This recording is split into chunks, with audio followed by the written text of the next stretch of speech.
Good morning, children. Our last class, we started to discuss about key features of Indian Constitution. Okay. When we form a Constituent Assembly, that time the members of Constituent Assembly and the political leaders of India have a clear vision for the Constitution. What type of Constitution we need? We have a clear vision because we know that we are a long period under the control of British, and the British government is an authoritarian government. They are not giving any importance to people.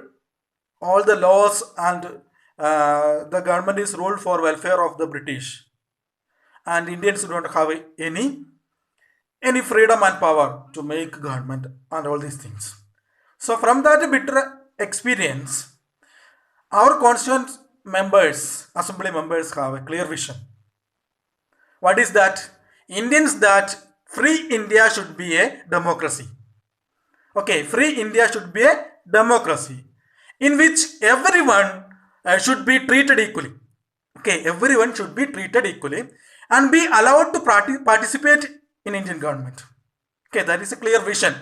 Okay, the new government should be a democracy, and the people in that government, the people have the importance, and the government is allowed to participate in their, the people are allowed to participate in their government. So that is a clear vision of Constituent Assembly. Okay, then in front of the Constituent Assembly members, there are many problems they faced. The members of the Constituent Assembly had a huge task before them. What are they? That is, when we got a freedom, the country was made up of several different communities. We know that diversity of India. The Indians have different beliefs, different community, different religion, different language. Everything is different. From this difference, how India can be united? That is one of the important tasks before the Constituent Assembly members. Okay. Then second one, the partition of India and Pakistan. The partition of India and Pakistan. There are many huge tasks. That is one of the huge tasks before the Constituent Assembly. How can we divide India and Pakistan, and how the border boundaries can be make, all these things are made out. All these things are the second important task. Then another one is that the many princely states not decided to join to India. That also another important problem. And last problem is that the socio-economic condition of India. The economic condition was very poor because the British rule, and they exploited our money and our wealth and everything. So when we got a freedom, that means there's nothing. So the economic condition was very poor, and the social condition. What is the social condition? The evil practices of caste system. Many evil practices existed in India, and these caste systems and all other cultural and social problems are existed. So all these problems are need to form by these constitution members. These are the important huge task they faced. Okay.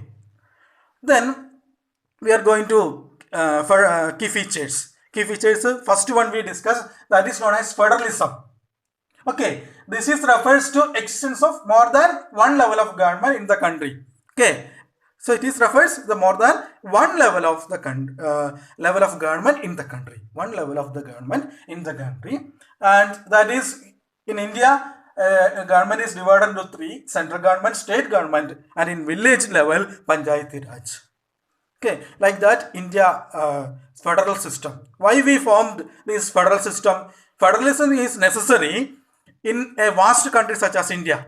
Okay, to accommodate the demands of all sections of the society. So we studied the differences of India. From that, the demand of all sections we have to mind it, and so that the government of India divided into three. That is known as central government, state government, village level, Panchayati Raj system. Then here the powers are divided between the central and state government. Okay, so the powers are clearly divided between the central and the state government. How the powers are divided? That is through three lists. Okay, three lists of subjects. The union list, state list and concurrent list. Through this list, the powers of central government and state government clearly defined. So there is no any misunderstanding.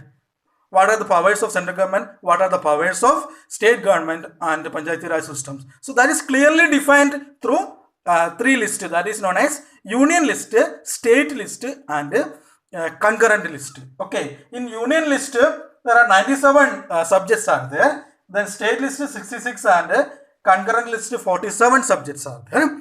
Through this list, what clearly defined what are the powers of state government and central government. Okay.